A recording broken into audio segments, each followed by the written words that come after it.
Good morning, folks. This is Darth Rabbit 07 coming to you today with another quick review. Yesterday was Saturday, November 18th, and I got the opportunity to walk around the Retro Toy Con down in Greenville, South Carolina at the NBC Suites. Got to meet a lot of folks there, got to hang out with some guys from the Instagram group, but I wanted to bring to you today this awesome find down there. Make sure to like, share, subscribe, all the stuff down below. Thanks again to my subscribers. Let's turn this around, take a look at this awesome pickup from the Retro Toy Con. As I walked through the main front doors there, Toy Federation had their booth up, and this was the centerpiece there at that. Right off back, caught my eye, and I was like, please hold this, and boom, there it is. Thanks again to Ryan for putting together this amazing event and for getting some good stock of some good items to pick up at the Toy Con, as this harkens back to the olden days of Transformers and G.I. Joe, crosses them together, and we get all this awesome right here on the table. Let's take a look at that box on the side, that art. You got the Thunder Machine there, Decepticon, Soundwave, Dreadnought Thunder Machine that is, and that looks amazing. Can't wait to get this guy out. This will be the most promising of the crossover G.I. Joe Transformer figures since there was a Cobra Commander, Old Snake, and some bats that were utilized, the old Soundwave drones, to make the bats. It was really, really awesome. This is another one of those. And the recent crossovers, this one just looks to be crushing it, knocking it out of the park. Thunder Machine is like the Dreadnoughts, is awesome vehicle. And we got those O-ring versions of Zarana and Zartan there. We've got the blue version of the Masterpiece Ravage there. And an all brand new Transformer crossover. It converts from Soundwave to Thunder Machine and back again in 33 steps. I can't wait to get this guy out of that beautiful packaging. And oh, let's take a look at the side of the box here. And I hadn't seen many of these in stores at all, but I've seen them in comic books aplenty. But for your market, pause and scan there to take a look there. And it is a 2024 Transformers crossover release. Love crossover releases. I'm going to pause here for a moment, get this thing to where it'll open up all beautifully, and we will take a closer look at the contents inside and see what's inside the box. Of special note, when you go to open this, there's tape at the top of the box. There's tape right there on the back side of the box and at the bottom of the box. When you open it up from this side, you get Hasbro inset there. And I want to do this from the back side as well. When you open this up from the back side, you get this awesome reveal here. Top secret. Bam, there it is, guys. I mean, that's just really, really cool. To a quick spin now that's all out of the shell there. And we'll look at the bottom of the box. It's got that same kind of crossover there. Soundwave, Dreadnought Thunder Machine. And let's take a look at the contents inside of the box. You can open from the Hasbro side of the box. There's no tape holding this together. And this is what we got on the inside. We got Soundwave looking big and awesome there. We've got the O-rings on card there in the back there. Some accessories. Ravage is over there. Gosh, I just love Ravage and love that we're getting another MP version of this. And I'm very impressed with what we see so far here. Let's get this guy out of the box now that we've seen what's in the box and get everything on the table, guys. Thanks again. And this little inset here will come popping up, revealing how the cards are there with the instructions. So I hope that completes your look there. I never owned either one of these way back in the day, so this is an extremely huge, awesome moment for me. Finally owning these all these years later. I don't think that they do the skin color tone change, but we'll see in a minute. Of particular note, when you go to pull the inside of this out, you do have a toilet paper doobie on the back there and lots of that to cut away, so there's that. I was really hoping that the toilet paper doobie would go bye-bye and use the G.I. Joe classified bags, but Elastic has not done that at all yet. You do get a couple more things. You get the chain for Ravage, missile, don't know if it actually launches just yet, and the cannon turrets. Make sure not to throw those away, guys. And of another particular note, these are well carded, protected in box. The way they pack them, you get the file cards on the back. I wish this would make a comeback, and it also do so in the classified series without it being obnoxiously big, and maybe the new classified art there. But love the way this O-ring card looks. unpunched, and it's going to get open because that's just who I am. I will not cut this off, but I will do as minimal to the box damage there as possible, trying to get Mr. Zarana and Mr. Zartan out of the box. Like I said, I never had these as a kid, and I'm going to do a quick sunshine test to see if they actually do change color in the light. Probably not going to be the case. And with them in the case, after about a minute or two standing outside, and what I remember it used to change like pretty quickly, it's still not changing in the case, but we're going to get these two cracked open and take a closer look here in just a moment. I want to finish off. There's all your accessories on the table there: a Soundwave, the engine block, the Gatling guns, the guns all separated. I will get them all together here in a minute. Here's a side profile of Thunder Machine Soundwave. The back profile, it's cleaner than most of the other ones I've seen in the past. Still got your backpack to a degree there, and the hollow bits have returned, but this thing is huge. This is like the old leader class size, but not even the same durable plastic feel at first touch, but it may change as the review goes on. Let me get him armored up. As per to the instructions show there, you got places to store stuff, things to do with things, and some configuration, and then we'll get into the review, guys. Thank you again for hanging in there. He does convert in 33 steps and has a backside that shows Ravage and all his interactions, Zarana, Zartan, and of course that Masterpiece Ravage transformation for those who haven't done it. Alright guys, let me take and get this together. Ravage just kind of pops into the chest area, only a single place for that to go, so that's easy enough. Putting these pieces together is easy as getting it in there and pushing it together there. I can't really seem to do that on camera. And you got a long way there. Boom, there it goes. Oh, never mind. I can't even do that on camera. We'll get off camera and do that. A nice, neat play feature you can do right out of the box is you can sit there and make them go shh, and the belt will feed through accordingly. It's really nicely done there. Gosh, makes me want a rampage. This piece came configured already per the instruction that it was trying to get me to put it on there, but it's in there already. This piece is not a missile, it's actually an antenna that goes into his back hip. Back piece area goes like right there, guys. Just kind of stick it in there and voila, you got the antenna sticking out. Yikes. Oh well. You can mount one gun on this one shoulder here, just like so. Engine block and thruster goes on the other shoulder there. Soundwave has this huge dreadnought knife that goes in his left hand. Within the backpack there's a little place for footholds for the O-ring figures so that you can stand them up there once all this gets configured back into that position there. These bits go on the front of the legs. There is a peg hole and a C-clip kind of thing going on there for the other one. There's Soundwave on the table all armored up. Chain's a little loose because I got Ravage in the chest. Just want to give you that look around the block there. You can slide that back in there. It's ready for Zarana and Zartan to be on the back to man those guns. There they are all together outside of the cards.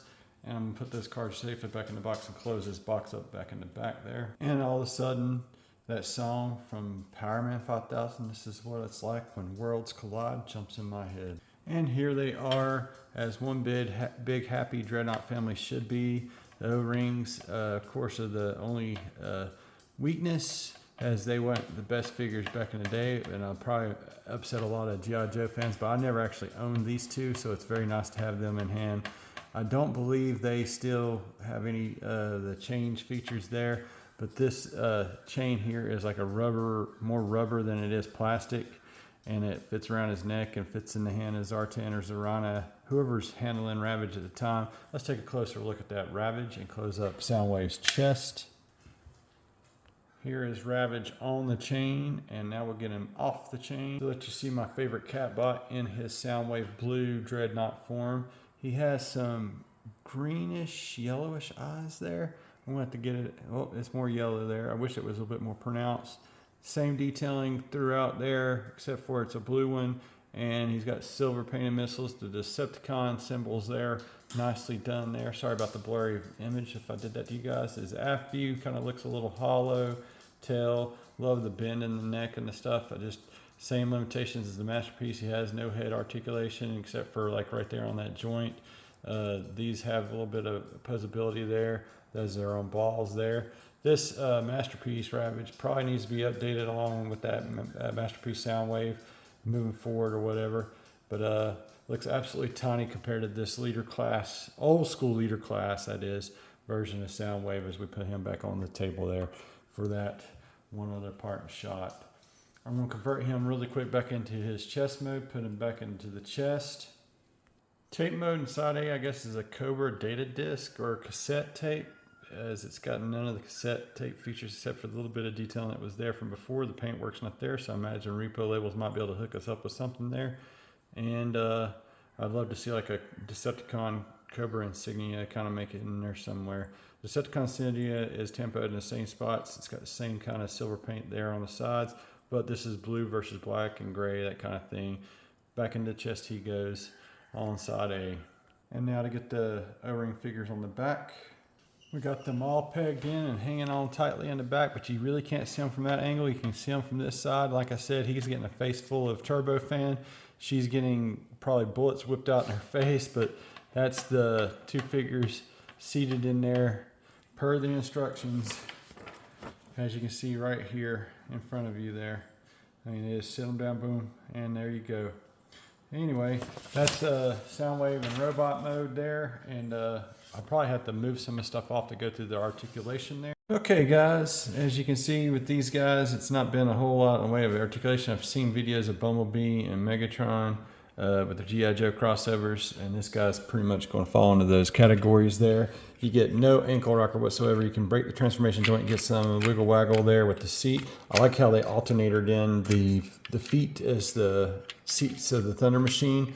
You get that much in the knee, and it gets in the way of itself eventually there as you do the 90 degrees. You got an upper thigh swivel. You have zero waist articulation due to the way that transforms there at that joint. You do get a T-pose with the arm, but legs can kick back that far, can go forward that far. So I mean, for it Tonkatoid in that way, I mean, it does got that. There's no wrist swivel. You got that nasty gappage there in the arm. You can fold that in or whatever. I feel like there should be some like panel put in there, or this could even been designed better. You can go all the way around there to shoulder there. Like I said, you get your full T out there. No, all right, all that stuff there. And the head's on a ball joint of sorts and whatnot. And you can get it to look up a little bit due to it sinking down due to transformation there. But that's about it. Everything else is kind of like tied into the kibble of the vehicle mode with this crossover. And I kind of, like I said, you know, wish this was given more love, attention, and care and detail. I feel like they could have still got the bells and whistles that come with most of the transformations and modern innovations. As far as that looks, it cleans up good, except for that antenna there. And I just kind of found a place for the chain whenever Ravage is in his chest. And I love that knife. That knife just looks really, really awesome. So without further ado, we're going to get this guy transformed into the Thunder Machine, get the figures in there, and see how all that seats together. In 3, 2, 1, and we got brother and sister in there, and this is going to peg back down and together there. So you have that action right there where you can actually hold the steering wheel on that side, and on Zarana's side, she's just hanging on for dear life because we know Zartan's a crazy driver. We're going to lower those armor platings down and finish armoring the guy up. Machine guns installed. Half of the Mad Max armor parts formed. Both parts formed and pegged in with that Pontiac looking crest there at the bottom there. Installing that turbine. Like it says, danger, parts forming heavy. And at least it cleans up really good and has painted taillight detail. I like that these got filled in there. That was my bad on the transformation. The knife will stow away on the side slots. You got side slots there, boom, boom. And you can also store their weapons if you don't have it in hand. On the inside of the armor there, there's a little spot to slide the handheld weapons right there.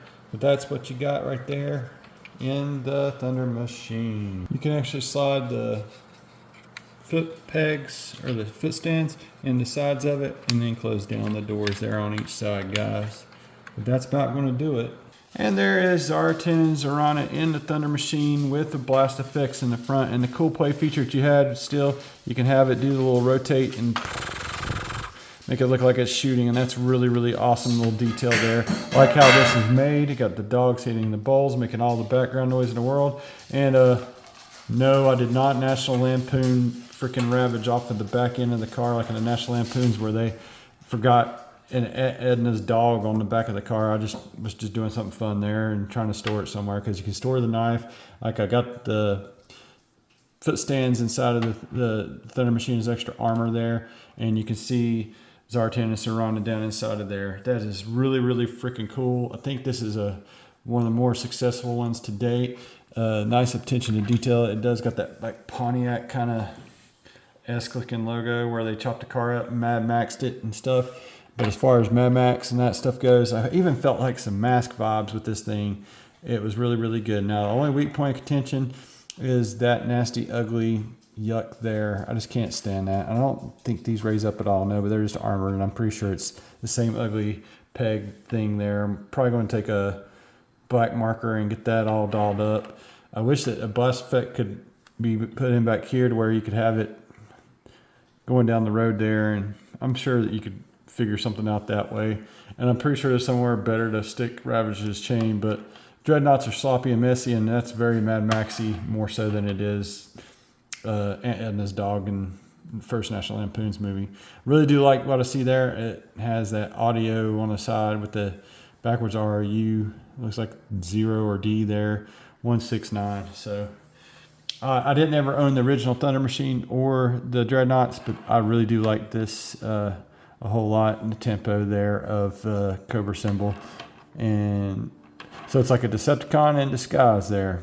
And another fun play feature is you can have Ravage totally pop out from underneath and do a sneak attack there. So Ravage is like right there, bam. And this is the underbelly, what it looks like for those curious. I mean, you can kind of see how pretty much it all works to transform. Decepticon symbols retained for the robot mode, and it's like the Cobra insignia goes away for the Thunder Machine mode. That is a really, really awesome piece. I like what's going on here. It's pretty parts formery heavy, and it rolls really, really good all the same. Like really, really, really awesome, guys. Let's get this guy into some final thoughts. Some final thoughts. Anytime that you can create one half of the box art there and get it in live action with some other existing pieces, that's a very, very big, huge plus. And we're going to convert to robot mode and finish up there. The only bad side, I said again, with the car mode to me is this ugly hub thing. That this has got to be something that gets fixed. And the reason why it's kind of limited and when you get it into robot mode is because it does have a functioning G.I. Joe vehicle with even foot stands that you can actually put extra Joes onto if you so desire. And gosh, having this in hand, I'm really hoping and praying Hasbro listens and gets us a Starscream Cobra Commander crossover and makes a really slick looking jet, have the articulation, and does better than this does. The other piece, the other two, I've seen reviews and it's kind of like, just a little aggravation. Oh, the foot stands are not up, so let me fix that. Now we're going to roll on into that robot mode for some final thoughts as well, and one last comparison when we get there. And before we get into those final thoughts, I wanted to do one final comparison real quick. Bear with me a moment. Here we have the Netflix Soundwave, so you have some scale there with how big this guy is.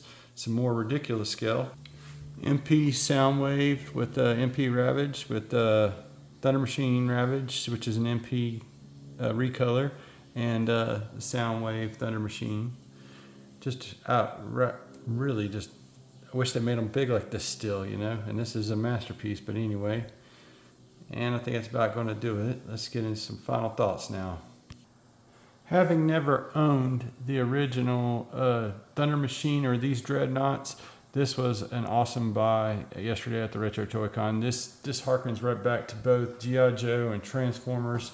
Love that packaging. I love the homages that you get with both or whatnot. And what if, you know, G.I. Joe and Transformers cross universes? It looks like the Rise of the Beast movie might explore that a little bit further. But along with that, it's not a perfect set. As you can see, this is probably the best that's been done with the kibble and what have you. They didn't leave a whole lot of hollow space. Thankfully, they filled in some of the gaps per se. There's some other gaps that need to be addressed. But for the most part, you got car bits hanging off that are from the Thunder Machine, which is really a Transformer staple hold.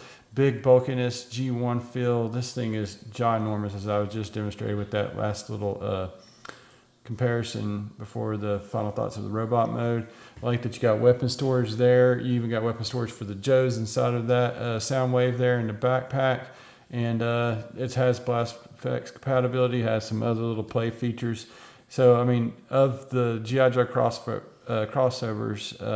this is the best one in my opinion. And while that's said and done, I mean, you still got a lot of work to do there to clean it up. I wish it had the articulation, the wrist swivels. Those are big things, and that should be in every modern day figure, no matter if it's a crossover or whatnot. I feel the engineering's there, but they called it a day, charged you $89 for it, and I paid a little bit more for that. This version here, because it was a little bit of our early release, and at the Retro Toy Con where everything just was outrageous. But alas, I don't regret the purchase. I had a lot of fun transforming it, and I will say that it is one of the more funner. It's a lot more fun as a parts. I mean, it has to be a parts former at this point, because you got the whole engine right there, doubling as a shoulder cannon. You got the Gatling guns being his standard flare guns, and it is that crossover thing there. Like that they're giving folks a chance to get the O-rings this way and whatnot, but I really wish that we had the updated 3.75 inch offerings of these, as these are nice tips to what we grew up with, but I want the articulation. I have to have it, especially at the price points these are going for these days. That, and we're reduced the price points, and I don't know, it's not going to do that. All that said, I highly recommend this set if you're a fan of Transformers and G.I. Joe, or both, and I've had a lot of fun with it. Thanks again for watching my channel. Make sure to like, share, subscribe, all the stuff down below. Thanks again for watching my channel, guys. This guy right here is the whole reason why I picked this set up, to be totally honest with y'all. I love Ravage so much, and I'll just pick up just about any kind of version of him just to have another Ravage to the collection. And I feel like even the blues are not matching now that I'm seeing that, but that's all said and done. Thanks again for watching, guys. This gets a huge 2 thumbs up, yo Joe, and have a great week out there. Till all are one, guys. Thanks again for watching my content.